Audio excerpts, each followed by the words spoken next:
لئی میں بے قدر کو نہ شرما، تو رضا سے حساب لینا، رضا بھی کوئی حساب میں ہے۔ آج کی یہ محفل دارالعلوم اہل سنت فیض النبی کے دستار بندی کے موقع پر انعقاد پذیر ہے۔ اللہ تبارک و تعالی اس ادارے کو اور اہل سنن کے جتنے ادارے، تنظیمیں اور تحریکیں کام کر رہی ہے، سب کو اپنی شان کے مطابق دن 11ویں رات 12ویں ترقی عطا فرمائے، آمین۔ اور ہمیں ہر ایک کی مدد کرنے اور تعاون کرنے کی توفیق عطا فرمائے، آمین۔ میں اس مبارک گھڑی میں دارالعلوم کے جملہ مدرسین کو، منتظمین کو، ناظم اعلیٰ کو، سب کو ہدیہ تبریک پیش کرتا ہوں اور دعا کرتا ہوں کہ اللہ سب کی صحیح جمیلہ کو قبول فرمائے۔ آمین آمین۔ وقت بہت ہو گیا ہے، تھوڑی دیر کے لیے کچھ باتیں جو آیات تلاوت کی گئی ہے اس کے متعلق عرض کرنے کی سعادت حاصل کی جاتی ہے۔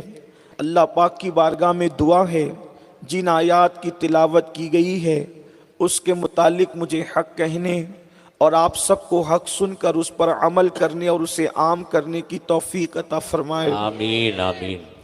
ماہ شعبان المعظم کا مہینہ جاری ہے اور اگلے ہفتے میں انشاءاللہ بڑی مبارک رات، برکت والی رات جسے ہم شب برات کہتے ہیں، مغفرت کی رات، رزق کے تقسیم کی رات، زندگی اور موت کے فیصلوں کی رات، پیدائش اور شادیوں کے فیصلوں کی رات بہت جلد آنے والی ہے۔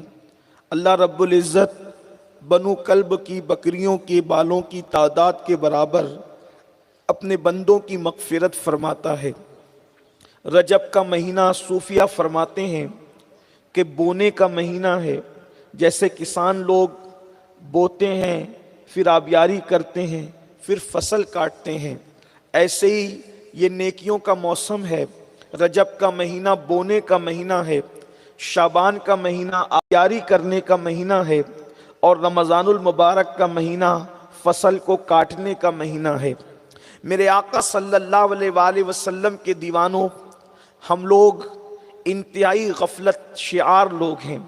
ہم سب دنیا کے اندر اور دنیا کی محبت کے اندر اتنے ڈوب چکے ہیں کہ ہم دین دھرم بھول چکے ہیں، مذہب و مسلک اس طرح بھول گئے، ایسا لگتا ہے کہ جیسے کبھی اس سے کوئی واسطہ تھا یا نہیں۔ یہ حالات دن بدن بڑھتے جا رہے ہیں۔ اللہ کے بندو، اللہ رب العزت کا کلام ہم سب کو پکار پکار کر دعوت فکر دے رہا ہے۔ قرآن کہتا ہے الہاکم التکاثر حتی زرتم المقابر، ہلاک کر دیا تم کو مال کی زیادہ طلبی نے، ہلاک کر دیا تم کو مال کی محبت نے، یہاں تک کہ تم موت کے منہ میں پہنچ گئے، یہاں تک تم قبر کے گڑھے تک پہنچ گئے۔ اللہ اکبر۔ آج سب سے زیادہ چہیتا، سب سے زیادہ پیارا انسان کو اگر کوئی ہے تو وہ اس کا مال ہے۔ مال سے اتنی محبت ہے کہ انسان مال کمانے کے لیے کبھی جھوٹ بھی بولتا ہے، مال کمانے کے لیے نمازوں کو ترک بھی کرتا ہے، مال کمانے کے لیے کسی کا گلا بھی کاٹتا ہے، مال کمانے کے لیے ایمان اور ضمیر کا سودا بھی کرتا ہے۔ انسان مال میں کتنا ڈوب چکا ہے۔ بہت سارے لوگوں کو تو مال کے سوا کچھ نظر ہی نہیں آتا، ان کے لیے سب کچھ مال ہی مال ہے اور مال کی محبت بھی ہے۔ یاد رکھیے، میں یہ نہیں کہتا کہ کاروبار نہ کرو، تجارت نہ کرو، مال نہ کماؤ، بالکل مال کمانا ضروری ہے، مال جمانا بھی ضروری ہے۔ اگر مال نہ ہوگا تو زکوٰۃ کیسے دیں گے؟ مال نہ ہوگا تو حج کیسے کریں گے؟ مال نہ ہوگا تو مسجدیں کیسے تعمیر کریں گے؟ مال نہ ہوگا تو مدارس کیسے چلیں گے؟ بالکل مال ہونا چاہیے، لیکن مال کی محبت میں ڈوب جانے والوں، مجھے بتاؤ ایک منزل آنے والی ہے، وہ منزل کیا ہے؟ اللہ کے رسول صلی اللہ علیہ وآلہ وسلم نے آج سے کم و بیش 1450 سال پہلے اپنے اصحاب سے فرمایا تھا۔ آقا ارشاد فرماتے ہیں تمہارے 3 دوست ہیں، انسان کے دنیا میں 3 دوست ہیں۔ اللہ اکبر۔ ایک دوست وہ ہے اللہ اللہ، جیسے ہی روح کا رشتہ انسان کا جسم سے ٹوٹ جاتا ہے اور ٹوٹنے والا ہے، موت کی تلواریں ہم سب کے سروں پہ لٹک رہی ہے، ہے، بہت جلد اس دنیا سے کوچ کرنا ہے۔ 70 سال جی لو، 60 سال جی لو، 100 سال جی لو، لیکن بڑی قلیل مدت ہے۔ اللہ اکبر، سب کو دنیا سے کوچ کرنا ہے۔ اس سے پہلے ہمارے باپ دادا اس زمین پر تھے، ان سے پہلے ان کے باپ دادا اس زمین پر تھے، ان سے پہلے ان کے باپ دادا اس زمین پر تھے، مگر کوئی دنیا میں ہمیشہ نہ رہا۔ دنیا ہمیشہ رہنے کی جگہ نہیں ہے۔ جنہوں نے جرائم کیے وہ بھی دنیا میں نہ رہے، جنہوں نے عبادتیں کی وہ بھی دنیا میں نہ رہے، جنہوں نے راتوں کو زنا کیا وہ بھی دنیا میں نہ رہے، جنہوں نے راتوں میں تہجد پڑھی وہ بھی دنیا میں نہ رہے، جن کو مردود کہا گیا وہ بھی دنیا میں نہ رہے، جن کو محبوب کہا گیا وہ بھی دنیا میں نہ رہے۔ دنیا سے سب کو جانا ہے، موت سے کوئی نہیں بچ سکتا۔ میرا اللہ ارشاد فرماتا ہے، اینما تکونوا یدرککم الموت ولو کنتم فی بروج مشیدہ، اگر تم مضبوط قلعوں میں چھپ جاؤ تو بھی تمہیں موت آ کر کے رہے گی۔ موت کی آہینی تلوار سب کے سروں پہ لٹک رہی ہے، بہت جلد روح کا رشتہ جسم سے ٹوٹنے والا ہے۔ اللہ کے سچے رسول صادق و مصدوق صلی اللہ علیہ وآلہ وسلم فرماتے ہیں، تمہارے 3 دوست ہیں، ایک دوست وہ ہے جیسے ہی روح کا رشتہ جسم سے ٹوٹ گیا اس نے تمہیں دھوکہ دیا، وہ اجنبی ہوا، وہ پرایا ہوا، وہ وارثوں کے ساتھ چلا گیا، اس نے تمہارا ساتھ چھوڑ دیا۔ وہ کون ہے جو موت کے ساتھ ہی انسان کا ساتھ چھوڑ دیتا ہے؟ اللہ کے رسول علیہ السلام فرماتے ہیں اس کو مال کہتے ہیں۔ دیکھیے سب سے پہلے ساتھ چھوڑنے والا کون ہے؟ مال، جس کے لیے آپ رات دن محنت کر رہے ہو، محنت کرتے رہو، لیکن اللہ کو مت بھولو، اللہ کو فراموش مت کرو، اللہ کی عبادتوں سے دور نہ بھاگو۔ اللہ اکبر، آج دیکھو تو صحیح، انسان سعودی تک جاتا ہے مال کمانے کے لیے، انسان دبئی تک جاتا ہے مال کمانے کے لیے، انسان امریکہ افریقہ تک جاتا ہے مال کمانے کے لیے، لیکن اعمال کمانے کے لیے محلے کی مسجد تک نہیں جاتا انسان۔ کتنے افسوس کی بات ہے، جو مال سب سے پہلے دھوکہ دے گا اس مال کے لیے 7 سمندر پار کر کے گیا، اور جو اعمال، اللہ اکبر، اس نے کبھی دھوکہ نہیں دینا ہے، اس اعمال کے لیے انسان چند قدم بھی چلنے کو تیار نہیں ہے۔ اللہ کے رسول علیہ السلام فرماتے ہیں، اللہ اکبر، سب سے پہلے دھوکہ دینے والا تمہارا مال ہے۔ اس کے بعد ارشاد فرمایا دوسرا دوست وہ ہے جو قبر تک انسان کے ساتھ آتا ہے، غسل بھی دیتے ہیں، کفن بھی پہناتے ہیں، بیماری میں تیمارداری بھی کرتے ہیں، لیکن جب قبر کے قریب پہنچتے ہیں اس گڑھے پر قریب آ کر کے ساتھ چھوڑ کر کے چلے جاتے ہیں۔ وہ تمہارا دوسرا دوست کون ہے؟ تمہارے بچے، تمہارے ماں باپ، تمہارے احباب، تمہارے ساتھی، اللہ اکبر، یہ سب چھوڑ کر چلے جاتے ہیں۔ اور تیسرا تمہارا دوست ہے جو قبر میں بھی تمہارے ساتھ رہتا ہے اور تمہارا دل بہلاتا ہے، حشر میں بھی تمہارے ساتھ رہے گا، تمہارا دل بہلائے گا، میزان پہ بیٹھ کر کے تمہارا معاملے کو وزنی کر کے تمہارا کام بنائے گا۔ وہ کون ہے؟ جس نے نہ قبر میں ساتھ چھوڑا نہ جس نے حشر میں ساتھ چھوڑا، حتیٰ کہ جنت تک پہنچا دیا۔ آقا فرماتے ہیں وہ تیسرا دوست تمہارے اعمال ہے، اعمال۔ اب آپ مجھے بتائیں، سب سے پہلے دھوکہ دینے والا مال، اس کے بعد عیال، اور اس کے بعد اعمال۔ اعمال انسان کا ساتھ دیتے ہیں اور انسان کو عمل کے لیے فرصت نہیں ہے۔ اللہ اکبر، اب آپ مجھے بتائیں، انسان ہر محنت کرنے کو تیار ہے، ہر کوشش کرنے کو تیار ہے، ہر کاوش کرنے کو تیار ہے، عمل کے لیے انسان کیوں تیار نہیں ہے؟ اور میرے بھائیو یاد رکھنا، کفن کے اندر نہ جیب ہوتی ہے، نہ قبر میں تجوریاں ہوتی ہے۔ کون اپنا مال یہاں سے لے گیا؟ جو ہم نے اپنا مال لے کر جانا ہے، میرا مال، میرا مال، میرا مال۔ میری مائیں اور بہنیں بھی یہاں موجود ہیں، ان کو زیور کا شوق تو ہے، اچھے کپڑوں کا شوق تو ہے، لیکن نیک اعمال کا شوق کس کو ہے؟ اللہ اکبر، قرآن کہہ چکا ایمان کے بعد نیک اعمال کی بڑی اہمیت ہے، اور جس نے ایمان کے بعد عمل کیا جنت اسی کا ٹھکانہ ہے، اسی کے لیے جنت ہے۔ قرآن کہتا ہے ان الابرار لفی نعیم، اللہ اکبر، بے شک نیکوں کے لیے لیے جنت ہے، اور پھر کہا ان الفجار لفی جہیم، اور گنہگاروں کے لیے جہنم ہے۔ قرآن کہہ چکا، قرآن فیصلہ کر چکا۔ اب آپ مجھے بتائیں، اللہ کے سچے رسول صادق و مصدوق فرماتے ہیں، اللہ اللہ میرے کریم آقا فرماتے ہیں تمہاری قبر یا تو جنت کے باغوں میں سے باغ ہوگی یا تمہاری قبر جہنم کے گڑھوں میں سے گڑھا ہوگی۔ اب تم پر اختیار دیا گیا، یا تو تم قبروں کو جنت کے باغوں میں سے باغ بنا لو اچھے اعمال کر کے، یا جہنم کے گڑھوں میں سے گڑھا بنا لو برے اعمال کر کے۔ اللہ کے بندو آئیے ذرا غور تو کرو، ذرا سوچو تو صحیح، میرے پیارے آقا صلی اللہ علیہ وآلہ وسلم کے پیارے دیوانوں، زندگی کتنی ہے؟ بہت تھوڑی سی ہے۔ اللہ اکبر، کل کی خبر نہیں، اللہ پل کی خبر نہیں، کل کی بات کون کرے؟ بلکہ میں تو یہ کہتا ہوں پتہ نہیں میری تقریر مکمل بھی ہو سکے گی یا نہیں، کون رہے گا کون نہ رہے گا۔ اللہ اکبر، کل کا سویرا کون دیکھے گا نہیں دیکھے گا، کچھ بھی نہیں۔ اس کے باوجود بھی ہمیں نیک اعمال کی فکر نہیں ہے، ہم اعمال کے معاملے میں آگے بڑھنے کے لیے تیار نہیں۔ اللہ اکبر، یاد رکھو ایک دن قبر میں جانا ہے، قبر ٹھکانا ہے۔ ترمذی شریف کی حدیث ہے، اللہ کے رسول مصطفیٰ کریم رؤوف الرحیم صلی اللہ علیہ وآلہ وسلم ارشاد فرماتے ہیں، اللہ اکبر، انسان جب اس کی قبر میں جاتا ہے تو اس قبر کے اندر 70 اژدہے، اس قبر میں 70 اژدہے ہیں، اور ان 70 ابھی یہ کسی خطیب کی خطابت کی جولانیاں نہیں ہیں، یہ کوئی کہانی قصہ نہیں ہے، یہ حدیث کی مستند کتاب سے صحیح حدیث ہے۔ اللہ کے رسول صلی اللہ علیہ وآلہ وسلم فرما رہے قبر میں 70 اژدہے، اندھیرا، تاریکی۔ اللہ اکبر، قبر کا حال یہ ہے کہ اگر انسان کو کوئی عذاب نہ بھی دیا جاتا، صرف انسان کو قبر میں اکیلے رکھا جاتا، تو بھی انسان کی کیا حالت ہوتی۔ جس دن ہمارے گھر میں بیوی بچے نہیں ہوتے، گھر والے نہیں ہوتے، اس دن بتاؤ گھر میں ہمیں وحشت لگتی ہے۔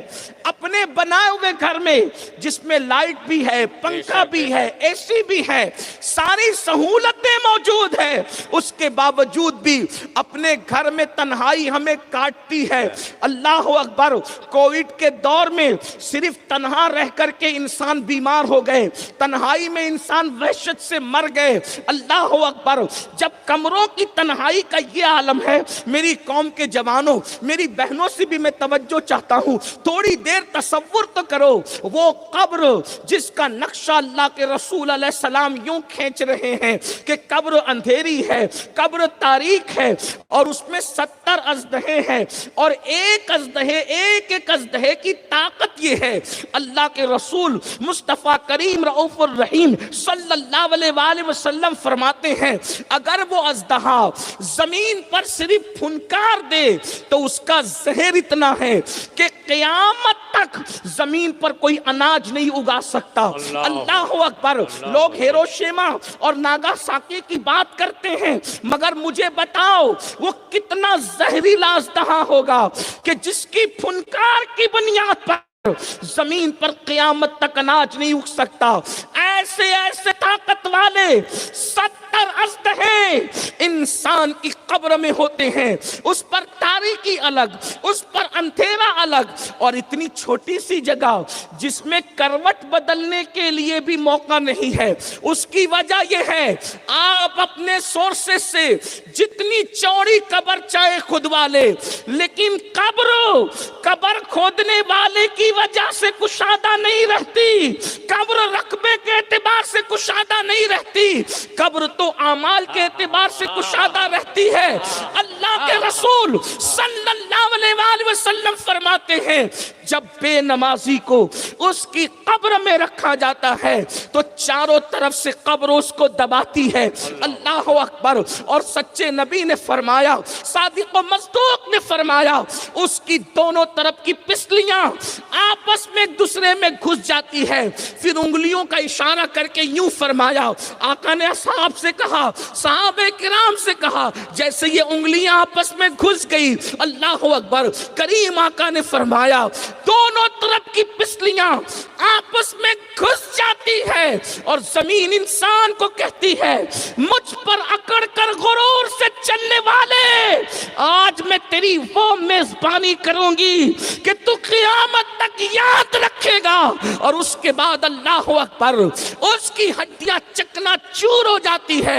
مجھے بتاؤ, کرکٹ کے لیے وقت نکالنے والوں, فلموں کے لیے وقت نکالنے والوں, ناچ گانوں کے لیے وقت نکالنے والوں, ہنسی مذاق کی محفلوں کے لیے وقت نکالنے والوں, نماز کے لیے وقت کیوں نہیں نکالتے؟ قبر میں تو اعمال پوچھے جائیں گے. اللہ اکبر. میرے بھائیوں یاد رکھیے, اچھی طرح یاد رکھیے, اچھی طرح. اگر آپ کو کوئی یہ کہتا ہے, آپ کو اگر کوئی یہ کہے کہ عمل کی کوئی ضرورت نہیں ہے, اگر آپ کو کوئی یہ کہتا ہے عمل کی کوئی ضرورت نہیں ہے, اس کا مطلب وہ شیطان کا کام کر رہا ہے. اچھی طرح یاد رکھنا, قرآن نے جہاں جہاں ایمان کا ذکر کیا وہاں ساتھ ہی ساتھ عمل کا ذکر بھی کیا. میں یہ نہیں کہتا کہ ایمان ناکافی ہے, لیکن یہ ضرور کہتا ہوں عمل کی بھی ضرورت ہے, اور قرآن نے عمل پہ زور دیا ہے. اس لیے آدم اعمال سے کوسوں دور ہے. اور ایک بات آپ سے عرض کروں, برا مت ماننا, اگر آپ کو ایسا لگتا ہے کہ میں نے غوث پاک کا دامن پکڑ لیا, غریب نواز کا دامن پکڑ لیا, مخدوم سمنا کا دامن پکڑ لیا, وارث پاک کا دامن پکڑ لیا, اعلیٰ حضرت کا دامن پکڑ لیا, میں کچھ بھی کروں یہ لوگ مجھے جنت میں لے جائیں گے. ایک بات یاد رکھنا, یہ بزرگوں سے عقیدت نہیں, بلکہ یہ انسان خود کو فریب دے رہا ہے. آپ مجھے بتائیں, اتنا بتائیں, اگر آپ اپنے باپ کے وفادار ہیں اور آپ کے ابا کسی سے ناراض ہو جائیں, کیا آپ اس سے راضی رہو گے؟ اگر آپ ابا کے وفادار ہو تو بتاؤ. کیا بات ہے, کیا بات. مجھے بتائیں. اب آپ سے میں پوچھنا چاہتا ہوں, آپ سوچتے ہیں کہ میں نماز نہیں بھی پڑھوں گا مولانا تو غوث پاک ہاتھ پکڑ کے جنت میں لے جائیں گے. آپ مجھے مشورہ نہ دیں, ہم لوگ بغیر عمل کے بھی جائیں گے, مرید ہے غوث پاک کے, غریب نواز کے مرید ہے, وارث پاک کے نام لیوا ہیں. اس لیے کہ کچھ لوگ آپ کی بستی میں آ کر صرف آپ کی خوشی کے لیے, آپ کی جیبوں کو کاٹنے کے لیے, آپ سے وصول کرنے کے لیے آپ کو تھپکیاں دیتے ہیں. کیا تھپکیاں دیتے ہیں کہ کوئی ضرورت نہیں ہے, مولوی چلاتے رہیں. بلکہ بعض لوگ تو علماء کی توہین کرتے ہوئے کہتے ہیں یہ دو کوڑے کے مولویوں کو کیا خبر ہے. میں یاد کرانا چاہتا ہوں آپ کو, مولوی جتنا جانتا ہے اتنا کوئی نہیں جانتا. اس کی وجہ یہ ہے کہ تم کسی اور کی کتاب پڑھتے ہو, مولوی اللہ کی کتاب پڑھتا ہے. سبحان اللہ, سبحان اللہ. انسان, دنیا کے انسان اور قدرت میں جو فرق ہے وہی دنیا کی کتابوں میں اور اللہ کی کتاب میں فرق ہے.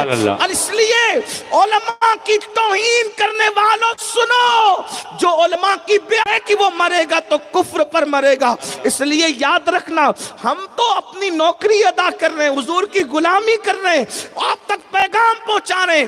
آپ سے پوچھتا ہوں, اگر تم اپنے باپ کے وفادار ہو تو باپ جس سے ناراض ہے تم اس سے رشتہ داری کرو گے, اس سے تعلق رکھو گے, اس سے خوش رہو گے. اب آپ سے پوچھتا ہوں, اللہ کے رسول صلی اللہ علیہ وآلہ وسلم نے ارشاد فرمایا, جس نے جان بوجھ کر نماز چھوڑ دیا. اب دھیان سے سننا, یہ حدیث ہے, بتانا میری ذمہ داری ہے, لیکن غور سے سننا.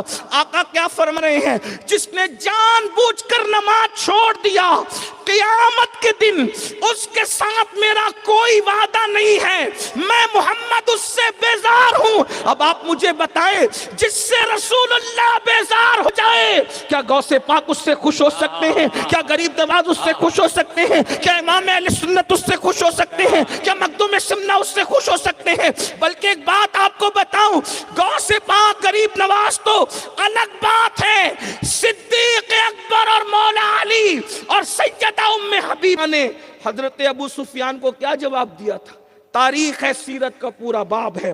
جب مکے والوں نے جب مکے والوں نے وعدہ خلافی کی اور حدیبیہ کا وعدہ توڑ دیا تو اس وقت مکے والوں نے تجدید عہد کے لیے سوچا کہ کوئی ہوشیار بندے کو تلاش کرو جو ہوشیار بندہ سب کو بوتل میں اتار سکے. تو مکے والوں کا فیصلہ کیا ہوا کہ ہم حضرت ابو سفیان کو بھیجیں گے. یہ بہت دانشور انسان ہے, اپنی بات منوانے میں مہارت رکھتے ہیں. اب تک ابو سفیان نے اسلام قبول نہیں کیا تھا. جیسی مکے سے مدینہ منور آئے, صدیق اکبر سے ملاقات ہوئی. کہا بھائی ابو بکر, پرانے تعلقات ہیں, پرانی رشتہ داریاں ہیں, کیا آپ محمد سے میری بات کرا سکتے ہو؟ صدیق اکبر نے کہا جس سے یار ناراض ہو جائیں ابو بکر اس سے کوئی بات نہیں کرا سکتا. آپ غور کریں یہاں, توجہ فرمائیں یہاں. تو اس وقت ابو سفیان نے کہا تھا کیا ہماری رشتہ داریاں بھول گئے؟ تو صدیق اکبر نے کہا تھا ابو سفیان وہ دن گئے جب ہم رشتہ داریاں خون کی بنیاد پہ کرتے تھے,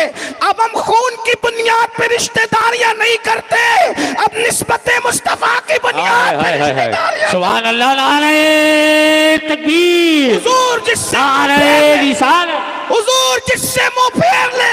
صدیق اکبر ہمت نہیں کرتے رسول اللہ کا سامنا کرانے کی.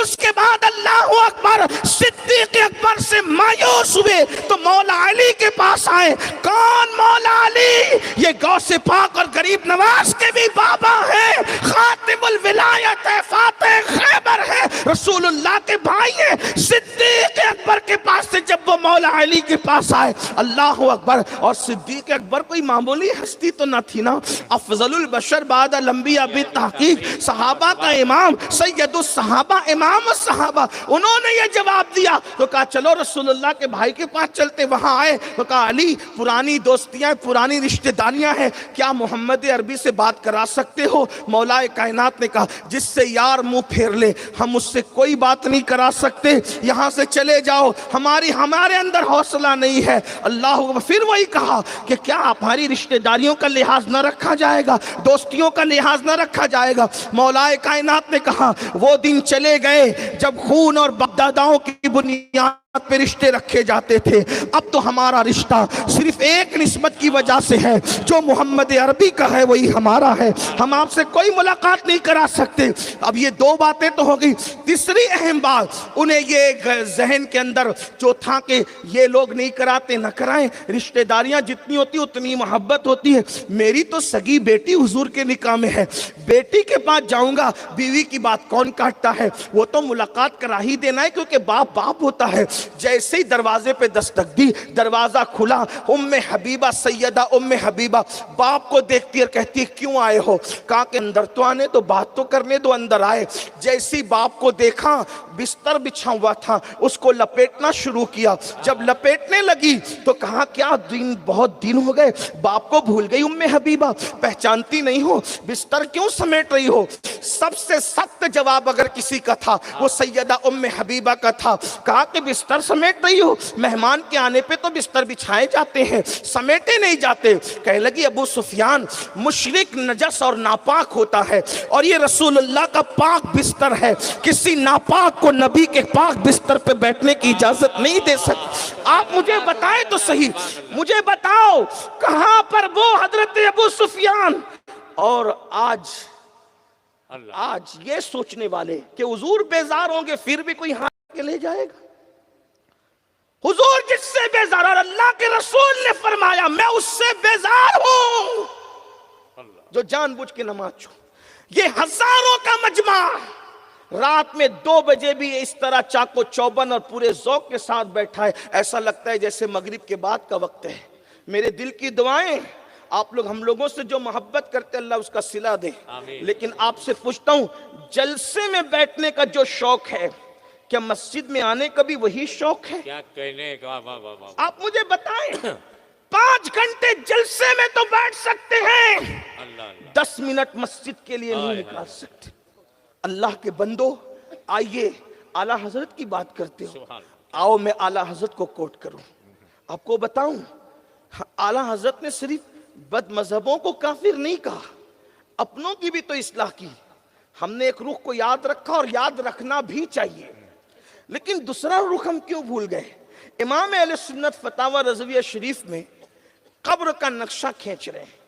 اب ذرا ان کے لب و لہجے میں سینکڑوں احادیث کا اتنے مجموعہ انہوں نے ایک صفحے پر کس طرح پیش کیا ہے. فرماتے ہیں یارو قبر کیا چیز ہے, فرماتے ہیں قبر کیا چیز ہے. ارشاد فرماتے ہیں قبر وہ ہے جہاں اندھیرا ہی اندھیرا, تاریکی ہی تاریکی, اور قبر کی پہلی رات سوال و جواب کے لیے نکیرین آتے ہیں جن کو منکر نکیر کہتے ہیں. امام لکھتے ہیں ان کے بھیانک بال زمین سے مس ہے, اتنے بڑے بڑے ان کے بال ہیں کہ وہ زمین سے ٹچ ہوتے ہیں. ان کے دانت بیلوں کے سینگ کی طرح, ان کی آنکھیں بڑی بڑی دیگوں کی طرح. ذرا غور تو کریں, یہ نقشہ ہے. رات کے اندھیرے میں اپنے سائے سے ڈرنے والوں, چھپکلی اور چوہے کو دیکھ کر کے چیخ مار کے رونے والوں, ذرا اندازہ تو کرو. قبر کی پہلی رات ہے, اندھیرا ہی اندھیرا, تاریکی ہی تاریکی, اور منکر نکیر آ رہے ہیں سوال و جواب کے لیے. سب کی قبر میں آنا ہے. اندازہ ان کے بھیانک بال زمین تک لٹکے ہوئے, دانت بیل کے سینگ کی طرح, آنکھیں دیگوں کی طرح, اور ناخون اتنے لمبے, اللہ اکبر, اور زمین کو چیرتے ہوئے آئے. اور آنے کے بعد ان کے ہاتھ میں ایک گز ہے, اللہ اکبر, لوہے کا ہتھوڑا. امام لکھتے ہیں حدیث پاک کی روشنی میں, منکر نکیر کے ہاتھ میں جو ہتھوڑا ہے لوہے کا, اگر سارے جن اور انس مل کر بھی اس کو اٹھانا چاہے تو نہ اٹھا سکے. اللہ, ایسا وزنی ہتھوڑا لے کر کے آئے اور انسان کو جھنجھوڑ کر کے اٹھائے, اور اٹھا کر کے مہلت بھی نہ دے, اور فوراً سوال کرے اس منزل سے ہمیں گزرنا ہے. اس کے لیے کیا تیاری کی, اس کے لیے ہمارے پاس کیا ہے؟ کچھ بھی نہیں. کھڑے ہو کر پیشاب کرتے ہیں, کھڑے ہو کر کھاتے پیتے ہیں, 3-3 4-4 دن تک غسل جنابت نہیں کرتے, کلمہ طیبہ کئی دن تک نہیں پڑھتے, برسوں ہو جاتے قرآن کو کبھی ہاتھ بھی نہیں لگاتے, اور اس پر ہم یہ سوچ کر بیٹھے ہیں مولانا سنی ہے تو ہم جنت ہی میں جائیں گے. میں کہتا ہوں یہ کون سی سنیت ہے جس میں نہ تلاوت قرآن ہے, نہ کلمہ طیبہ کا ورد ہے؟ یہ کون سی سنیت ہے جس میں 3-3 دن تک کے غسل جنابت نہیں ہے؟ یہ کون سی سنیت ہے جس میں کھڑے ہو کر پیشاب کرنا ہے؟ آپ نے سنیت کو سمجھا کیا ہے؟ یہ علماء پورا مجمع میرے سامنے میری پشت پناہی کر رہا ہے. میں ان سے گزارش کروں گا اگر میں ایک لفظ بھی غلط کہوں یہ مجھے ابھی روکے, ابھی ٹوکے. لیکن ایک بات آپ سے کہنا چاہتا ہوں, سنیت صرف مزارات پر چادر چڑھانے کا نام نہیں ہے, سنیت قبروں پہ صرف پھول چڑھانے کا نام نہیں ہے, سنیت صرف نعتوں کو سن کر 10-20 کی نوٹ جھوم کر شاعر کو دینے کا نام نہیں ہے. سنیت کیا ہے؟ سنیت وہ ہے جو سرکار غوث اعظم نے نظریات پیش کی, جو غریب نواز نے پیش کی. آپ سے پوچھتا ہوں, آپ کا پیر کچھ بھی ہو سکتا ہے, کیا سرکار غوث اعظم رضی اللہ تعالیٰ کے مرتبے تک نہیں پہنچ سکتا ہے؟ آخر غوث پاک عشاء کے وضو سے فجر کی نماز کیوں پڑھتے تھے؟ کیا ان کو نہیں پتا تھا کہ میں نہیں جنت میں جاؤں گا تو کون جائے گا؟ جنت تو میرے بابا کی ہے, اور واقعی ان کے بابا کی جنت ہے, واقعی ان کے بابا کی جنت ہے. لیکن آپ سے پوچھتا ہوں, آخر انہوں نے عشاء کے وضو سے 40 سال تک فجر کیوں پڑھی؟ 15 سال تک ایک رات میں پورا قرآن شریف کیوں ختم کیا؟ اور اتنا سب کچھ کرنے کے بعد جب حج کو گئے تو کعبے کا گلاف پکڑ کر غوث پاک کہتے ہیں, اے اللہ, عبد القادر کے اعمال اگر تیری بارگاہ میں قبولیت کے قابل نہیں ہے تو قیامت کے دن تو عبد القادر کو اندھا اٹھانا. کون کہہ رہا ہے؟ آپ مجھے بتاؤ. یہ جو ہم کر رہے ہیں اور سب کچھ کرنے کے بعد بھی ہمارے ماتھے پر کوئی شکن نہیں ہے, اور ہماری جنت ہاتھ سے نہیں جاتی. شراب پی لو تو بھی جنتی, جوا کھیلو تو بھی جنتی, عورتوں کے ساتھ پاپ کرو تو بھی جنتی. یہ کتنی کنفرم جنت ہے جو ہاتھ سے نہیں جاتی. وہاں نبی کا بیٹا جہنم میں جا سکتا ہے. آج کل کا شرابی سنی جائے وہ تو کچھ بھی کرے وہ جنت ہی میں جائے. میں یہ نہیں کہہ رہا ہوں کہ مجرم ہمیشہ جہنم میں رہیں گے, یہ نہیں کہہ رہا ہوں, لیکن اگر نبی کا بیٹا جہنم میں جا سکتا ہے نوح علیہ السلام کے بیٹے کی شکل میں, تو آپ مجھے بتائیں تو صحیح نا مسلمانوں, ہم کہاں ہیں؟ ہم کس راستے پر ہیں؟ اللہ کے بندو عمل کرو, عمل. اللہ کے رسول علیہ السلام نے اپنے خاندان کے لوگوں سے کہا تھا, اے بنو ہاشم عمل کرنا, عمل, اس لیے کہ فرمایا لوگ عمل لے کر آئیں اور تم صرف نسب لے کر آؤ، ایسا نہیں ہونا چاہیے، کیونکہ جس کو عمل نے پیچھے کر دیا اس کو نسب کبھی آگے نہیں کر سکتا۔ حضور نے اپنے خاندان والوں سے کہا، حالانکہ ہمارا عقیدہ ہے کہ حضور کا نسب کام آئے گا، جس کا نسب کام آئے گا، جس کا نسب منقطع نہیں ہوگا، وہ آقا ارشاد فرمائے اپنے خاندان والوں کو، میرے بھائیو ہمارا تو کوئی ٹھکانہ ہی نہیں ہے، کوئی گزارا ہی نہیں ہے، اس لیے اللہ کے بندو آج صدق دل سے توبہ کرو، سچے دل سے توبہ کرو، عمل کے میدان میں آؤ۔ اللہ اکبر۔ امام اہل سنت سیدی اعلیٰ حضرت امام احمد رضا خان محدث بریلوی رحمت اللہ علیہ فرما رہے ہیں، لکھ رہے ہیں حدیث کی روشنی میں، وہ ہتھوڑا جس کو انس اور جن بھی مل کر کے اٹھا نہ سکیں، اللہ اکبر، جب وہ ہتھوڑا کسی انسان پہ پڑے گا تو کیا ہوگا؟ یہاں تو لوگ انسان کو بھول چکے رہتے ہیں۔ میرے بھائیو کس پر غرور کر رہے ہو؟ کس پہ گھمنڈ؟ مال پر، آل پر؟ بھائیو یہاں تو جیتے جی اولاد بھول جاتی ہے ماں باپ کو، جو جیتے جی بھول جائے وہ مرنے کے بعد کیا یاد رکھیں گے کسی کو؟ اس لیے اپنے لیے کچھ کر لو، اعمال کر لو۔ بہت مختصر وقت ہے، بہت مختصر۔ حدیث پاک میں آتا ہے حضرت ملک الموت روزانہ قبرستان والوں سے کہتے اے قبر والو بتاؤ اب تم کو کس پہ رشک آتا ہے، تم کو کس پہ رشک آتا ہے؟ تو قبر والے کہتے ہیں جو دنیا میں نماز پڑھتے ہیں ان پہ رشک آتا ہے، جو دنیا میں روزے رکھتے ہیں ان پہ رشک آتا ہے، جو حج کرتے ان پہ رشک آتا ہے، جو زکوٰۃ دیتے ان پہ رشک آتا ہے، جو ذکر اذکار کرتے ان پہ رشک آتا ہے۔ افسوس وہ تو سب کر سکتے، ہم نہیں کر سکتے۔ آج نماز نہیں پڑھ سکتے، مولانا چیخ چیخ کر کہہ رہے ہیں گھنٹوں تقریر نماز پہ ہو رہی، قوم مسجد میں آنے کو تیار نہیں ہے۔ آج نماز کا وقت ہے، نہیں پڑھتے، قبر میں جانے کے بعد نماز کی اہمیت پتہ چلے گی، پھر صرف 2 رکعت پڑھنے کی مہلت مانگو گے، لیکن 2 رکعت پڑھنے کی بھی مہلت نہیں ملے گی کیونکہ وقت جا چکا ہوگا۔ اس لیے اللہ کے بندو، اللہ نے زندگی دی ہے، اس کا فائدہ اٹھاؤ، نیک عمل کرو۔ پھر میں آپ سے پوچھتا ہوں، ایک وقت کی نماز کے لیے صرف 10 منٹ لگتے ہیں، 5 وقت کی نماز کے لیے 50 منٹ لگتے ہیں، 50 منٹ دے دو، دنیا بھی کامیاب کر لو، آخرت بھی کامیاب کر لو۔ لیکن پھر کہتا ہوں نماز پہ غرور مت کرنا، گھمنڈ مت کرنا۔ آئیے ذرا بات کو اینڈ کی طرف لے جاتے ہوئے، کیونکہ میں نے کہا تھا لمبی نہیں کریں گے، لیکن اینڈ کی طرف لے جاتے ہوئے کچھ درد دل آپ کے سامنے رکھتے ہیں، توجہ کریں تھوڑا، کبھی تصور کریں، کبھی تنہائی میں بیٹھ کے سوچیں کہ اللہ نہ کرے، دیکھو میں بددعا کے طور پہ نہیں کہہ رہا ہوں، یہ ہونا ہے، کبھی اس کا تصور کرنا۔ اللہ آپ کو عمر نو عطا کرے، لمبی عمر عطا کرے، آپ سب کو دے، ہمیں دے، ہمارے علماء کو دے۔ لیکن ایک بات آپ سے میں عرض کرنا چاہتا ہوں، میرے بھائیو یہ بتاؤ، کبھی تصور کرو کہ میں بیمار پڑ گیا، ڈاکٹر نے جواب دے دیا، ڈاکٹر کے جواب دینے کے بعد پھر میرا حال یہ ہوا کہ مجھ پہ سکرات طاری ہو گئی۔ سوچو، طاقتور جسم، قوت والا جسم، سکرات طاری ہو گئی، پیاس اتنی لگی ہے کہ 7 سمندر کا پانی بھی منہ میں نچوڑ دیا جائے تو پھر پیاس نہ بجھ سکے، اور رشتہ دار ایک ایک چمچے کے چند قطرے میرے منہ میں ڈال رہے ہیں، یہاں تک کہ میری روح میرے حلق میں اٹک گئی ہے۔ یہ منزل آنا ہے نا، آنا ہے۔ سیدنا عمرو ابن عاص فرماتے ہیں موت کے وقت انسان کے سینے پہ اتنا بوجھ رکھ دیا جاتا ہے کہ زمین اور آسمان کا بوجھ بھی اس کے سامنے ہلکا ہے، اتنا بوجھ انسان کے سینے پہ رکھا جاتا ہے۔ انسان کو یوں لگتا ہے میں ناک سے نہیں بلکہ سوئی کے ناکے سے سانس لے رہا ہوں۔ میرے بھائیوں یہ منزل آنا ہے، اس منزل سے گزرنا ہے۔ میں اپنی بہنوں سے بھی کہتا ہوں، بہنوں سیریل دیکھنے کے لیے آپ ٹائم نکال لیتی ہے میری بہن، تھوڑا نماز کے لیے بھی ٹائم نکال لے۔ تو نے شوہر کو، ساس کو، نندوں کو، بھاوجوں کو، دنیا کو گرم روٹیاں پکا کر کے کھلائی، تجھے کھلانا بھی چاہیے۔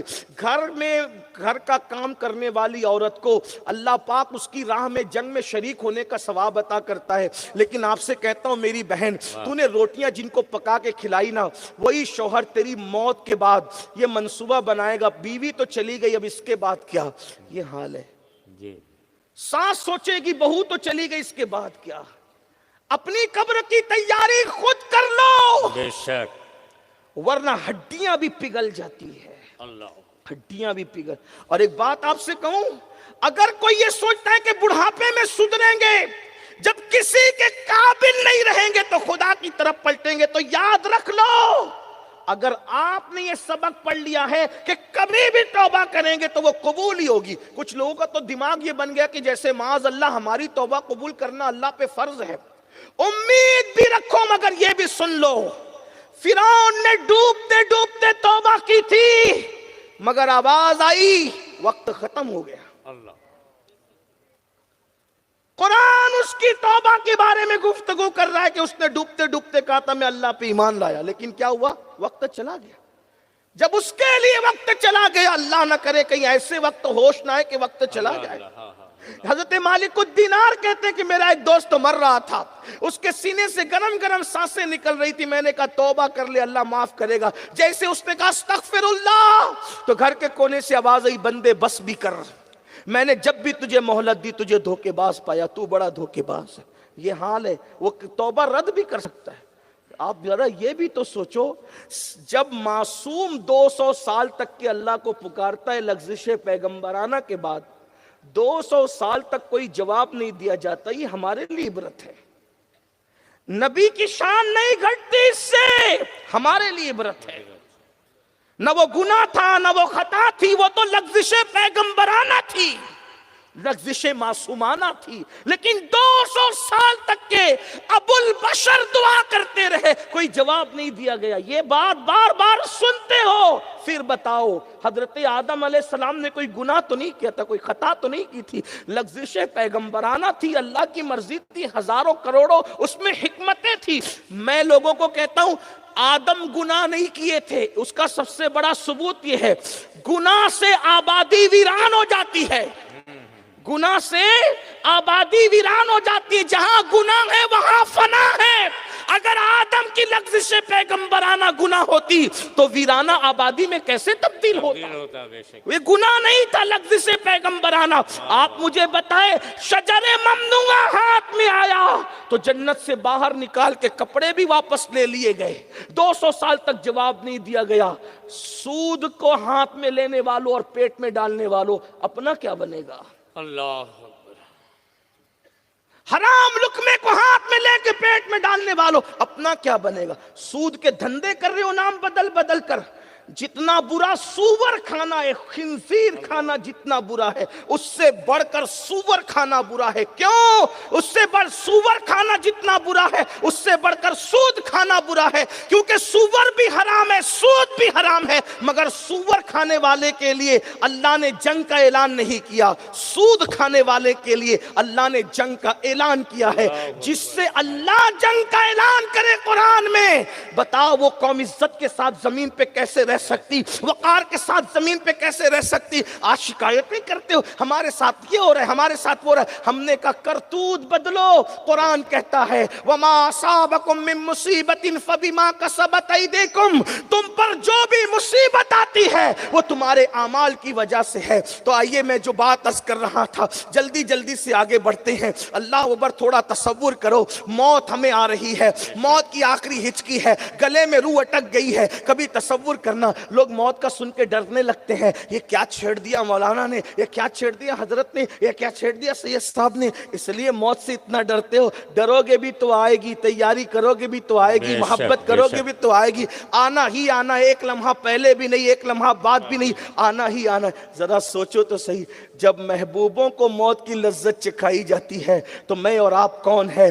لیکن اتنا یاد رکھنا جو موت کی تیاری کرتے ہیں وہ سکون سے مرتے ہیں, مسکراتے ہوئے دنیا سے جاتے ہیں. جو موت کی تیاری نہیں کرتے اللہ کو بھول جاتے ہیں, پھر وہ دنیا میں روتے ہوئے آئے تھے روتے ہوئے جاتے ہیں. خدا کے لیے اپنے حال پہ رحم کر لو. موت ایسی, عمرو ابن عاص سرکار فرماتے ہیں اللہ اکبر, ناک سے نہیں بلکہ سوئی کے ناکے سے اللہ اکبر سانس لے رہا انسان یہ کیفیت ہوتی ہے. موت کی تکلیف حضرت عمرو ابن عاص بیان کرتے ہیں, پیٹ میں ببول کا درخت اگا دیا جائے اور نیچے سے کھینچا جائے تو کیا کیفیت ہوتی ہے. مرتے وقت انسان کی یہی کیفیت ہوتی ہے. اے میری قوم کے جوانوں, طاقت پر غرور کرنے والوں, دولت کے نشے میں خدا کو بھولنے والوں, گناہ اور جرائم میں ڈوب کر اللہ کو بھولنے والوں, ذرا تصور کرو حلق میں روح اٹک گئی ہے, پھر اس کے بعد انتقال ہو گیا ہے, ہائے ہائے, پھر اس کے بعد کیا ہوا؟ غسل دیا گیا, کافور لگایا گیا اور انتہائی سستے کپڑے میں کفن کی شکل میں لپیٹ دیے گئے.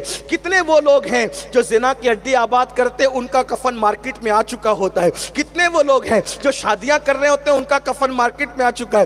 اتنے سارے لوگوں میں کتنے ہوں گے جن کا کفن آج مارکیٹ میں آ چکا ہوگا. ہائے ہائے کیا غفلت ہے.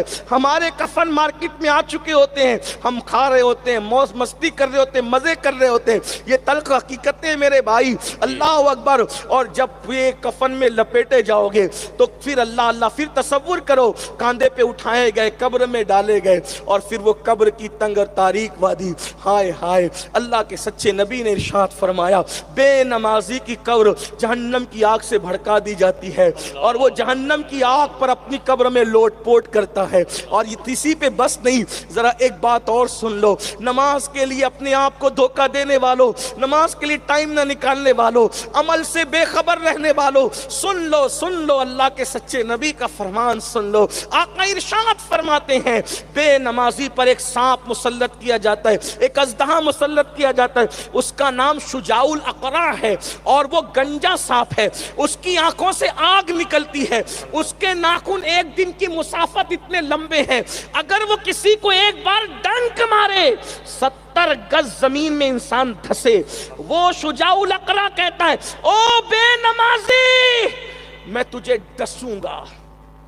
فجر نہیں پڑا تو ظہر تک, ظہر نہیں پڑا تو عصر تک, عصر نہیں پڑا تو مغرب تک, مغرب نہیں پڑا تو عشاء تک, عشاء نہیں پڑا تو فجر تک, اور قیامت تک تجھے ڈستا رہوں گا. سوچو اتنا نازک جسم ہے اپنا, اتنا نازک. مچھر کا ڈنک ہم سے برداشت نہیں ہوتا, کھیت کا بچھو کاٹ لے برداشت نہیں ہوتا, جب وہ شجاع الاقرع ڈسے گا. یہ مولوی صاحب نہیں کہہ رہے, مصطفیٰ جان رحمت فرمائے. جس کے کہنے پر اللہ کو ایک مانا, جس کے کہنے پہ قرآن کو اللہ کی کتاب مانا, جس کے کہنے پر دین کو اسلام مانا, سچا دین مانا, وہی رسول فرما رہے قیامت تک قبروں میں شجاع الاقرع, وہ گنجا سانپ جس کے مارنے سے انسان 70 گز زمین میں دھسے گا. ہے ہمت, ہے طاقت, ہے قوت, پھر کیوں وقت نہیں نکالتے نماز کے لیے؟ صرف 10 منٹ کا ٹائم اللہ کے عذاب سے بچنے کے لیے. اور پھر سوچو اتنے مسائل میں گھرے ہو, اس سے کہتے ہیں یہ دعا کر دو, وہ دعا کر دو, وہ دعا کر دو. سن لو اللہ کے رسول علیہ السلام نے فرمایا جو نماز چھوڑ دیتا ہے اللہ تبارک و تعالی نیکوں کی دعا سے اس کا حصہ ختم فرما دیتا ہے. یعنی نیک تمہارے لیے دعا کرے اس میں تمہیں کوئی برکت نصیب نہیں ہوگی. اسی پہ بس نہیں, اللہ کے رسول صلی اللہ علیہ وآلہ وسلم کے دیوانوں ذرا سوچو اور غور کرو کہ ہم اپنے آپ کو نماز چھوڑنے کے بعد کتنی بربادی کی طرف لے جا رہے, تباہی کی طرف لے جا رہے. نماز پڑھ لو, جس نماز سے اللہ مل جاتا ہے دنیا کی کون سی نعمت نہیں مل سکتی, جس نماز سے جنت مل جاتی ہے کون سا رزق نہیں مل سکتا, کون سی برکت نہیں ہو سکتی. بات کو اینڈ کرتے ہوئے آخری بات کے طور پر آپ کی خدمت میں ایک بات عرض کروں کہ ہمارے بزرگوں نے اپنی کتاب میں ایک بڑا جو ہے وہ پرسوز واقعہ لکھا ہے, اس کو سن لیں اور بات پوری ہوتی ہے. بس آپ سے زیادہ وقت نہیں, تھوڑا سا ٹائم, اور اس کے بعد اس کو دھیان سے سننا. عبد الملک ابن مروان کا دور تھا, اس کی حکومت کا دور تھا. ایک شخص دوڑا بھاگا آیا, علماء بھی بیٹھے ہوئے تھے, مشائخ بھی تھے, وزیر بھی تھے, امیر بھی تھے, سب تھے, اور وہ بھاگتے بھاگتے آیا. اس کا سانس پھول رہا تھا. اس نے کہا عبد الملک سے کہ امیر مجھ سے بہت بڑا گناہ ہو گیا ہے, میں توبہ کرنا چاہتا ہوں تاکہ میں توبہ کروں. عبد الملک نے کچھ سوچا ہوگا, اس نے کہا کیا تیرا گناہ کتنا کیا ہے بتا. اس نے کہا کیا بتاؤں, بہت بڑا گناہ ہے, بہت بڑا گناہ ہے عبد الملک. عبد الملک نے کہا کتنا بڑا, تو کہا آسمان سے ہی بڑا, ہاں آسمان سے ہی بڑا, زمینوں سے ہی بڑا, ہاں زمینوں سے ہی بڑا, لوح و قلم عرش و کرسی سے ہی بڑا, ہاں ہاں اس سے ہی بڑا. پھر عبد الملک نے کہا کہ کیا تیرا گناہ اللہ کی رحمت سے بھی بڑا ہے؟ تو اس نے کہا نہیں عبد الملک, میرا گناہ, میں کتنا بھی گنہگار ہوں لیکن میرا گناہ اللہ کی رحمت سے بڑا نہیں ہو سکتا. اللہ کی رحمت بہت بڑی ہے, بہت وسیع اللہ کی رحمت. کوئی ہزاروں سال بھی گناہ کر لے اور سچی توبہ کر لے تو میرا اللہ اس کو معاف کر دیتا ہے. سچی توبہ کرنے, یہ رجب کے مہینے, شعبان کا مہینہ, شب برات, شب قدر, شب معراج, یہ راتیں کیوں آتی ہے؟ آ جاؤ اللہ کی دامن امان میں, آ جاؤ اللہ کے دامن کرم میں, اس کی دامن رحمت میں آ جاؤ, آ جاؤ اس کے کرم کی چادر کے نیچے. مگر انسان آنے کو تیار نہیں ہے. اللہ اکبر. تو عبد الملک نے جب کہا کیا تیرا گناہ اللہ کی رحمت سے بڑا ہے؟ اس نے کہا نہیں میرا گناہ اللہ کی رحمت سے بڑا نہیں ہے. کہا کیوں توبہ کرنا چاہتا ہے؟ اس نے کہا میں کفن چور ہوں. ایک دن میں نے 5 قبریں کھولی اور 5 قبروں میں میں نے 5 مناظر دیکھے. وہ 5 مناظر دیکھ کر میں نے سوچا کہ اب میں توبہ کر لوں گا, بدل جاؤں گا, سدھر جاؤں گا, میں کفن چوری نہیں کروں گا. اب اس نے کیا 5 مناظر دیکھے وہ سنے اور بات پوری ہوتی ہے. وہ کہتا ہے میں نے ایک قبر کھولی. جب میں نے ایک قبر کھولی تو میں نے دیکھا کہ مردے کا چہرہ قبلے سے پھرا ہوا تھا, اس کا منہ قبلے سے پھرا ہوا. میں گھبرا گیا اور اس کی حالت بڑی قابل رحم تھی. دیکھو دنیا میں کتنی بھی ڈینگے مار لو, قبر میں نہ کسی کی دادا گیری چلے گی نہ کسی کی بابا گیری چلے گی. وہاں تو صرف اس کے کرم پہ بات ہے. میرے امام کہتے ہیں ان کو رحم آئے تو آئے ورنہ. امام کیا کہتے ہیں؟ ان کو رحم آئے تو آئے ورنہ وہ کڑی مار ہے کیا ہونا ہے. وہ کڑی مار ہے کیا رات پرخار ہے کیا ہو, پاؤں افگار ہے کیا ہونا ہے. سب سے چھپ کے کیے جس کے گناہ وہ خبردار ہے کیا ہونا. کیا وہ منزل ہے, کیا وہ منزل ہے. قبر کی منزل ہم بھول گئے. صحابہ کہتے ہیں ایک مرتبہ میت ہو گئی کسی کی اور اللہ کے رسول قبرستان آئے تو مردے کو قبر میں اتارتے دیکھ کر حضور اتنا روئے کہ داڑھی روتے روتے تر ہو گئی. حضور کی بات کر دو, جس کے قبر میں آنے سے قبر جنت بن جائے وہ رسول قبر کو دیکھ کر رو رہے. داڑھی تر ہو گئی, زمین کی مٹی میں کیچڑ ہو گیا. اور پھر صحابہ نے پوچھا حضور کیوں رو رہے؟ فرمایا اس کی تیاری کر. صحابہ سے فرمایا اس کی تیاری کر,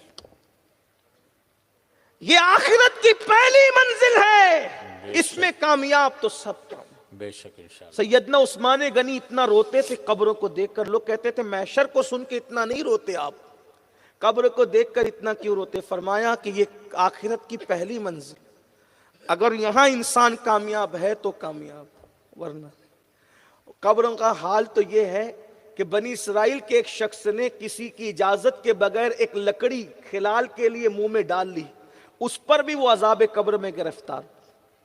لوگوں کے پیسے لوٹ لوٹ کے ہڑپ کرنے والوں مجھے بتاؤ, جب خلال کی لکڑی پوچھے بغیر منہ میں ڈالنے سے عذاب قبر میں انسان گرفتار ہوتا ہے, پیشاب کے چھینٹوں سے نہ بچنے کی بنیاد پر جب عذاب قبر ہوتا ہے, سوچو تو صحیح, جو پیشاب کے چھینٹے سے نہ بچے اس پر عذاب قبر, جو شراب کو حلق کے اندر اتارے اس کا کیا حال ہے.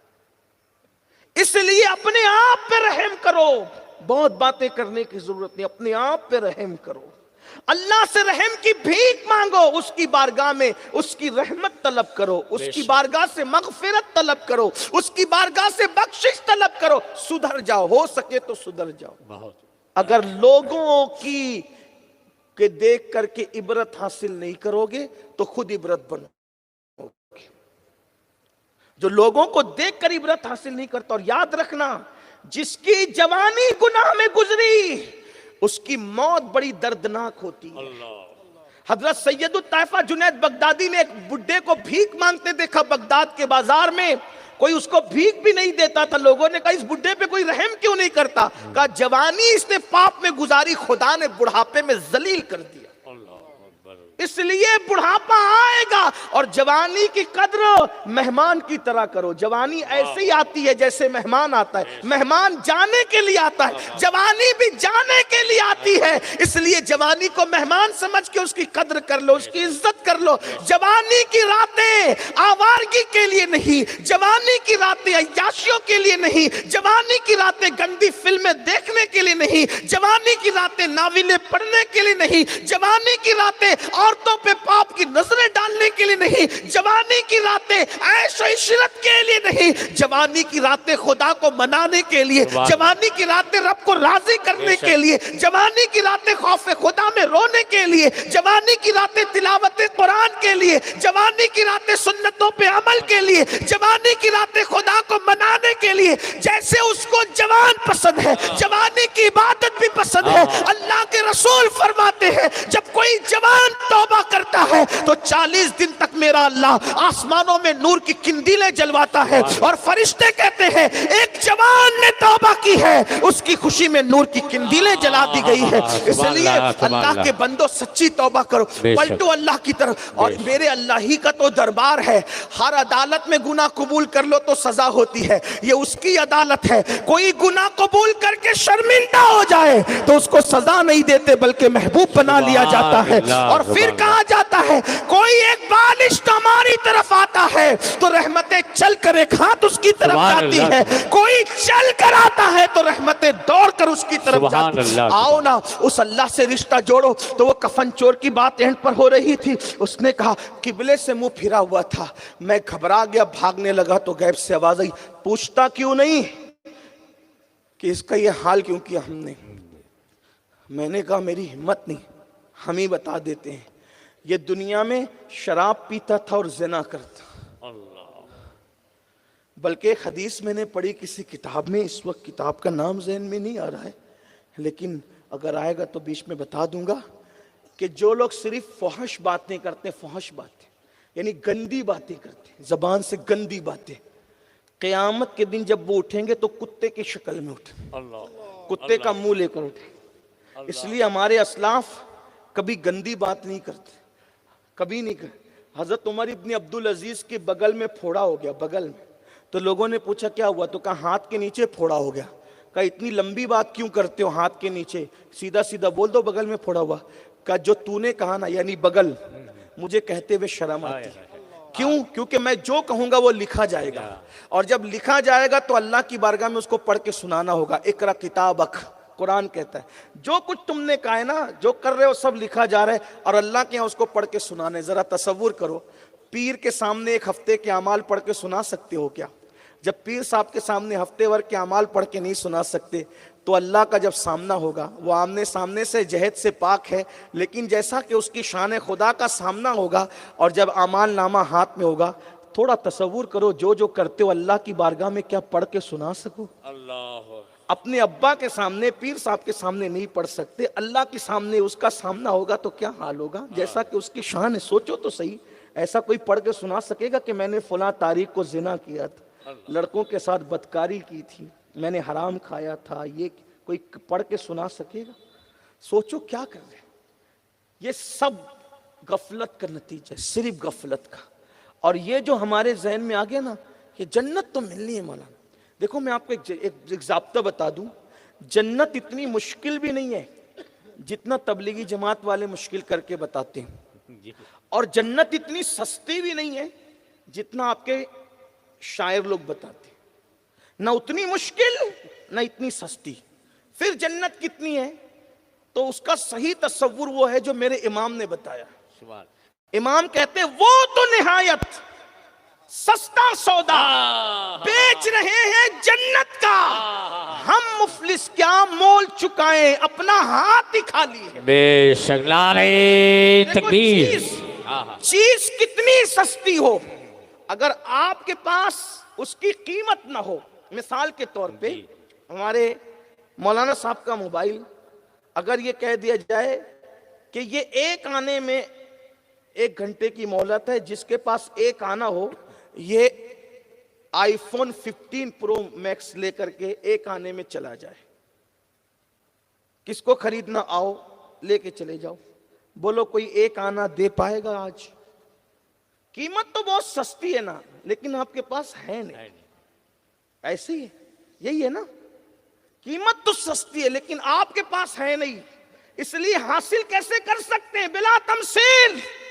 جنت تو حضور بیچ رہے نا، وہ تو نہایت سستا سودا بیچ رہے ہیں جنت کا، ہم مفلس کیا مول چکائیں، اپنا ہاتھ، ہمارا ہاتھ تو جو جنت کی قیمت ہے وہ 500، 1000، 2000 کی نوٹ نہیں، ڈالر نہیں، پاؤنڈ نہیں، ریال نہیں، جنت کی قیمت یہ نہیں ہے۔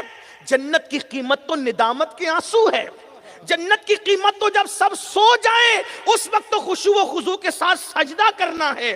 جنت کی قیمت تو تلاوت قرآن ہے. جنت کی قیمت تو چھپا کے صدقہ دینا ہے. جنت کی قیمت تو میٹھی میٹھی باتیں کرنا ہے. جنت کی قیمت تو اللہ کا اتنا ذکر کرنا کہ لوگ ذکر کرتے دیکھ کر تمہیں پاگل سمجھنے لگے. یہ جنت کی قیمت ہے.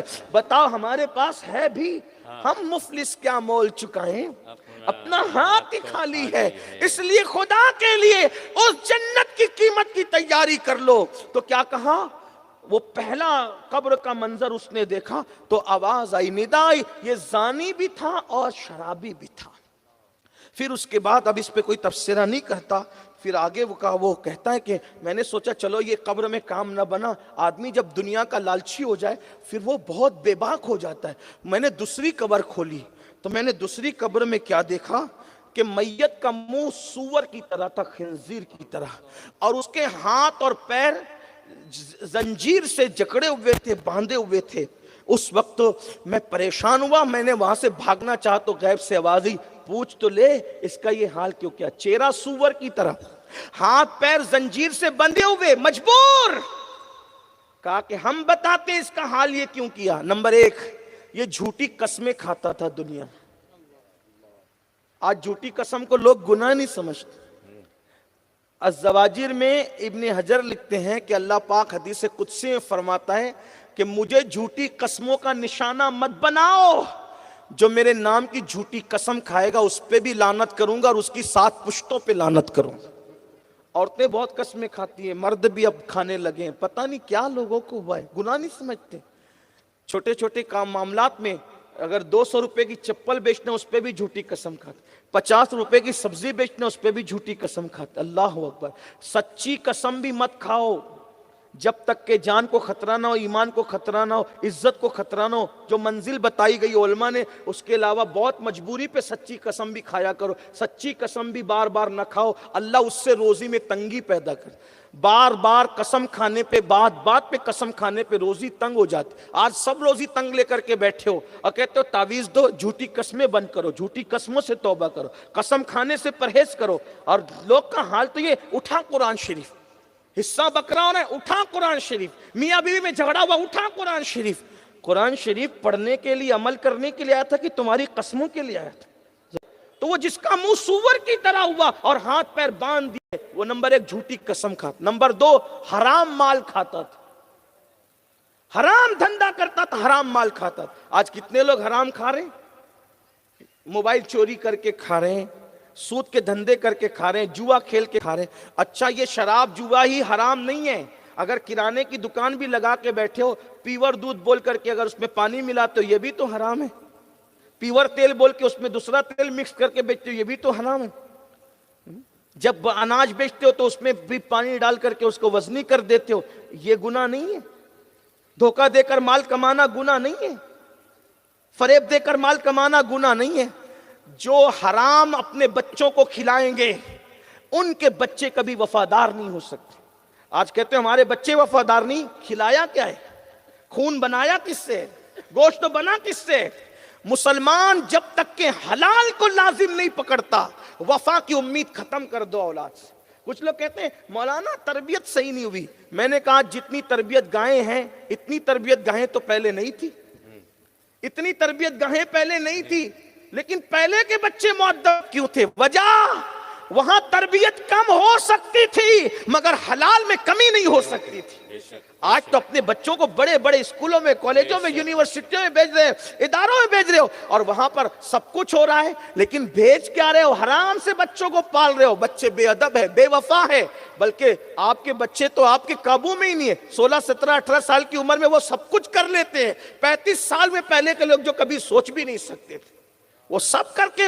بلکہ اب تو ہمارے مفکرین علماء کہہ رہے ہیں اکثر نوجوان لڑکے 16 17 سال کی عمر میں اتنے خالی ہو جاتے ہیں اندر سے کہ وہ بیوی کے لائق بھی نہیں رہ جاتے. وجہ بچوں کے اندر جو پیٹ میں جائے. میرے بھائی جب مولی کھا لو تو اس کا اثر ظاہر ہوتا ہے منہ میں، جسم میں.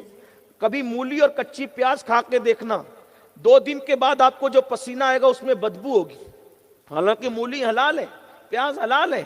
لیکن آپ بتائیں کہ جب غذا کا اثر انسان کے جسم پہ ہو سکتا ہے، منہ کے اندر ہو سکتا ہے، تو پھر آپ مجھے بتائیں کہ یہ جو حلال کھائیں اگر بدبودار چیزیں تو اس پر پسینے پہ اثر آتا ہے، تو جو حرام کھائے گا حرام کا اثر نہیں آئے گا۔ ہمارے مذہب میں اسی لیے تو ہے جو جانور شریف ہے، بھولے بھالے ہیں، انہی کو کھانے کی اجازت ہے۔ جو بدماش قسم کے جانور ہیں ان کو کھانے کی اجازت کیوں نہیں ہے؟ کیونکہ ان کا گوشت تو کھاؤ گے تو انہی جیسی تمہارے اندر عادت پیدا ہوگی۔ شیر نہیں کھا سکتے کیونکہ وہ درندہ ہے، بھالو نہیں کھا سکتے وہ درندہ ہے، ناشتا رہتا ہے۔ سور نہیں کھا سکتے کیونکہ اس کے اندر زنا اور بدکاری کی عادت ہے، یہ حال ہے اس کا۔ اس لیے کہ جانور میں بھی کوئی جانور اپنے نر کے ساتھ بدی نہیں کرتا۔ توجہ کرنا، علامہ عبدالرحمن صفوری لکھتے ہیں کہ جانور بھی نر جانور کے ساتھ بدکاری یعنی اغلام نہیں کرتا سوائے سور کے۔ صرف سور ایسا جانور ہے جو اپنے نر کے ساتھ یعنی مرد کے ساتھ بدکاری کرتا ہے۔ اسلام نے سور کو کیوں منع کیا؟ اس لیے کہ اس کے اندر یہ بے حیائی ہے، بے غیرتی ہے، اور اس کا جی کبھی نہیں بھرتا بدکاری سے۔ اس کا مطلب یہ ہے کہ جو دنیا میں بدکاریاں کرتے ہیں لڑکے لڑکوں کے ساتھ، مرد کے ساتھ، یہ جانور بھی نہیں کرتے، یہ صرف سور کرتا ہے جانوروں کے اندر۔ اور حدیث پاک میں آیا ہے کہ جب کوئی مرد کسی مرد کے ساتھ بدکاری کے لیے آگے بڑھتا ہے تو خدا کا عرش کانپ جاتا ہے، خدا کے عرش پہ زلزلہ آتا ہے۔ یہ وہ گناہ ہے جو آج گندی فلمیں دیکھ کر ہمارے معاشرے کے جوانوں میں عام ہو رہی ہے۔ اگر اچھا لگے تو ٹھیک نہیں ہے، میں اچھا لگانے کے لیے بول بھی نہیں رہا ہوں، اس لیے کہ جس کا دل جلے گا وہ کہاں اچھا اور برے کی بات ہے، وہ تو دل کی کیفیت پیش کر رہا ہے۔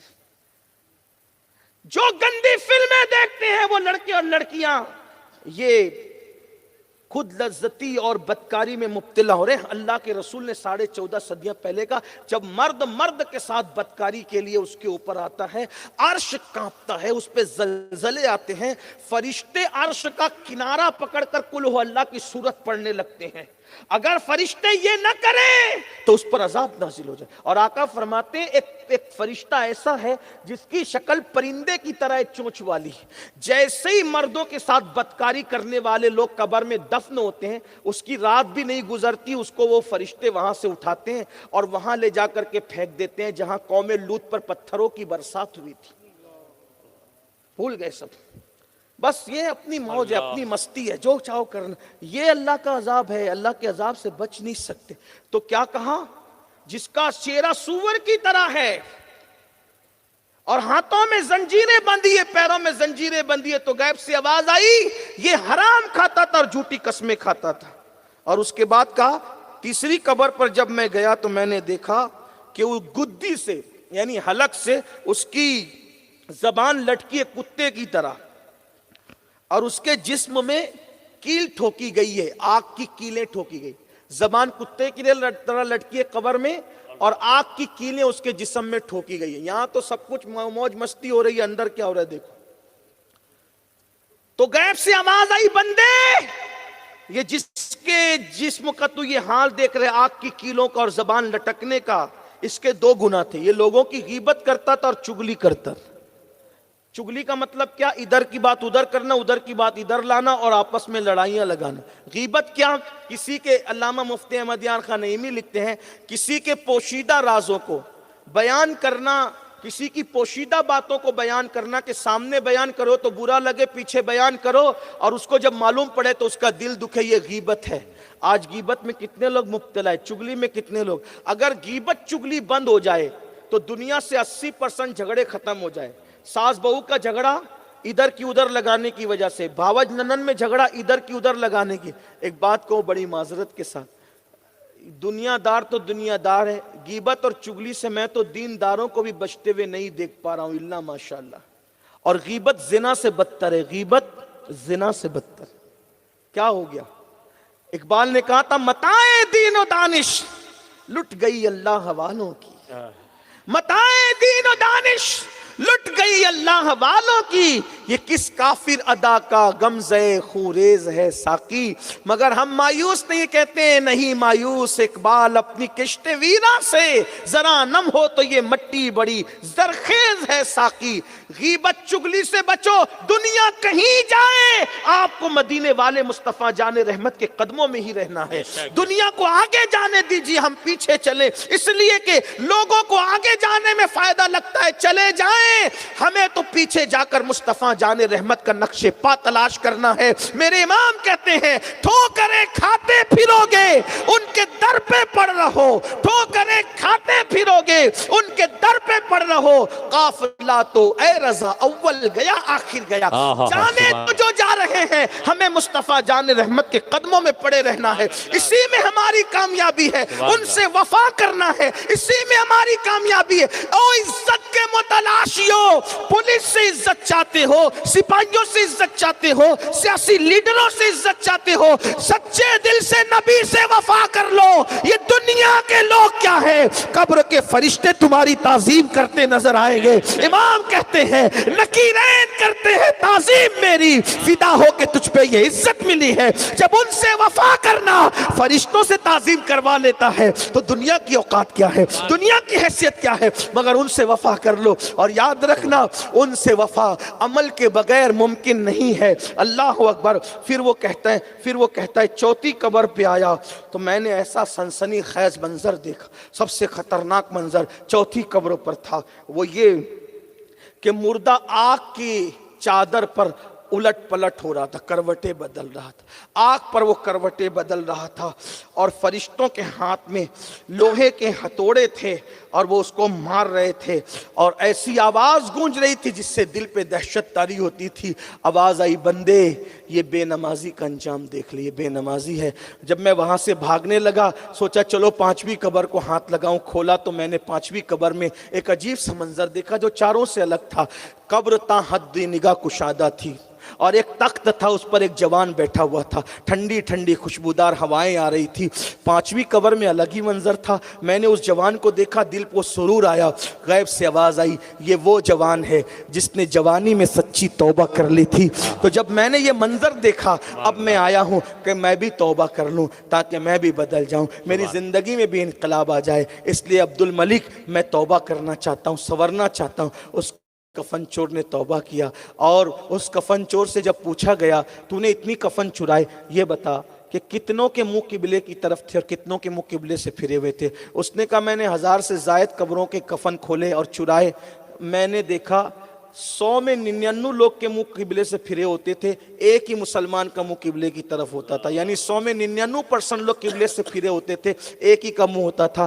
امام اوزاعی کو خط لکھا گیا، پوچھا گیا کہ یہ بتائیں کہ لوگوں کے منہ قبر میں قبلے سے کیوں پھرتے ہیں؟ امام اوزاعی فرماتے ہیں جو دنیا میں سنت سے منہ پھیر لیتے ہیں قبر میں ان کے منہ قبلے سے پھیر دیے جاتے ہیں۔ میری جوانوں، میری قوم کے جوانوں، جو سنت سے منہ پھیر لے اس کا منہ قبلے سے پھر جائے، جو فرض سے منہ پھیرے ہوئے ہیں ان کا کیا انجام ہوگا؟ خدا کے لیے یہ شعبان کا مہینہ ہے، توبہ کرو، اللہ معاف کرنے والا ہے، بخشنے والا مہربان ہے، سچی توبہ کر لو، بدل جاؤ، زندگی میں انقلاب پیدا کر لو، ورنہ موت پھر مہلت نہیں دے گی۔ آج آپ کے سامنے علماء لاکھوں روپے خرچہ کر کے، چندہ کر کے ایسی محفلیں سجاتے ہیں تاکہ تمہیں سدھار دیں، کل اللہ کے یہاں تمہیں عذر نہیں ہوگا، اللہ ہمیں معلوم نہ تھا، اللہ ہمیں معلوم نہ تھا۔ اللہ کے فرشتے کہیں گے ظالم ہم ان محفلوں میں موجود تھے جس میں تجھے پکار پکار کر کوئی کہتا تھا کہ سدھر جاؤ، سدھر جاؤ، بدل جاؤ، تبدیل ہو جاؤ، لیکن تو نے دنیا کی محبت میں اپنے آپ کو نہیں بدلا۔ بس اتنا کہتا ہوں، حضور سے عشق کرتے ہو نا، اگر حضور سے عشق ہے تو حضور کی ایک خواہش پر جب اللہ قبلہ بدل دیتا ہے تو حضور کی ہزاروں خواہش پر ہم اپنی زندگی کیوں نہیں بدل دیتے؟ ہم اپنی زندگی کو کیوں تبدیل نہیں کر لیتے؟ آؤ وہ بے نیاز ہو کر جب اپنے محبوب کی محبت میں قبلہ بدل رہا ہے تو ہم نیاز نیازمند ہو کر، گنہگار ہو کر، امتی ہو کر ان کی خواہش پر اپنی زندگی کیوں نہ بدلے، بدل ڈالو زندگی کو۔ اقبال نے کہا تھا غلط روی سے منازل کے بود بڑھتے ہیں، مسافرو روش کارواں بدل ڈالو۔ زندگی بدلو، تبدیل کرو۔ آپ زندگی بدلیں، اللہ ہمارے حالات بدل دیں گے۔ ان اللہ ہمارا حالات اللہ پاک ہمارے حالات تبدیل فرما دے گا۔ ان اللہ لا یغیر ما بقوم حتی یغیر ما بانفسہم، اللہ اس قوم کی حالت کو کبھی نہیں بدلتا جب تک کہ وہ قوم اپنی حالات کو نہ بدلے۔ دن میں 100 مرتبہ توبہ کرو، اللہ کو منانے کی کوشش کرو، اللہ کو راضی کرنے کی کوشش کرو۔ اقبال نے رونا روتے ہوئے کہا تھا خدا تجھے کسی طوفان سے آشنا کر دے کہ تیری بحر کی موجوں میں اضطراب نہیں۔ میرے امام نے کہا تھا اللہ اکبر کہ صدقہ پیارے کی حیا کا، نہ لے مجھ سے حساب، بخش بے پوچھے لجائے کو لجانا کیا ہے۔ اللہ مجھ پر پہلے رحم کرے، آپ سب پہ رحم کرے، اللہ ہمیں عمل کی توفیق دے، نمازوں کی توفیق دے۔ میری گزارش ہے جن لوگوں نے ابھی تک عشاء کی نماز نہیں پڑھی ہے ان سے گزارش ہے یہاں سے اٹھنے کے بعد پہلا کام یہ کرنا کہ جا کے عشاء پڑھنا۔ کل سے نماز شروع نہیں کرنا، آج سے کرنا اور ابھی سے کرنا۔ کیا میں امید کرتا ہوں؟ ذرا ہاتھ اٹھا کے وعدہ کرے تو کتنے لوگ آج سے نماز کا عہد کرتے ہیں؟ بھائیو وعدہ کرو گے تو بھی فرض ہے، نہیں کرو گے تو بھی فرض ہے۔ ذرا اٹھائیں، تھوڑی دیر اٹھا کے رکھیں، تھوڑا فرشتوں کو گواہ بنائیں، اللہ کو گواہ بنائیں۔ بولو نماز کی پابندی کرو گے نا انشاءاللہ؟ سردی ہو، گرمی ہو، بارش ہو، نماز پڑھیے۔ اور میرے بھائی صرف 10 منٹ، ایک نماز کے لیے 10 منٹ۔ اللہ کا وعدہ ہے حی علی الصلاۃ، تم نماز کی طرف آؤ، حی علی الفلاح، اللہ تمہیں کامیابی عطا فرمائے۔ جو نماز کی طرف آیا وہ کامیابی کی طرف آیا۔ اللہ پاک ہم سب کے حال پہ رحم فرمائے۔ گفتگو کے درمیان کوئی غلطی ہو تو اللہ تعالیٰ معاف فرمائے۔ استغفر اللہ ربی ان ربی لغفور الرحیم۔ میں آپ سب کا شکریہ ادا کرتا ہوں، آدھی رات گزرنے کے بعد بھی آپ اتنے شوق سے سنتے رہے، اور اللہ آپ کو بہتر جزا دے، بہتر صلہ دے۔ لیکن ابھی آپ کو جانا نہیں، آپ نے اتنی دیر برداشت کیا نا، 5 منٹ اور، اس لیے کہ فیض النبی جو دارالعلوم ہے اس کے بچوں کی دستار بندی ہے۔ یہ محفل دستار کے لیے ہی ہے۔ اگر آپ بچوں کی حوصلہ افزائی کے لیے 5 منٹ اور دے دو گے، کتنا خوش ہوں گے یہ مہمانان رسول، یہ علماء کتنا خوش ہوں گے، ان کے دل سے دعائیں نکلے گی۔ تھوڑا ٹائم دے دو اور یہ منظر آپ دیکھ لو تاکہ بچوں کی حوصلہ افزائی ہو جائے۔ السلام علیکم۔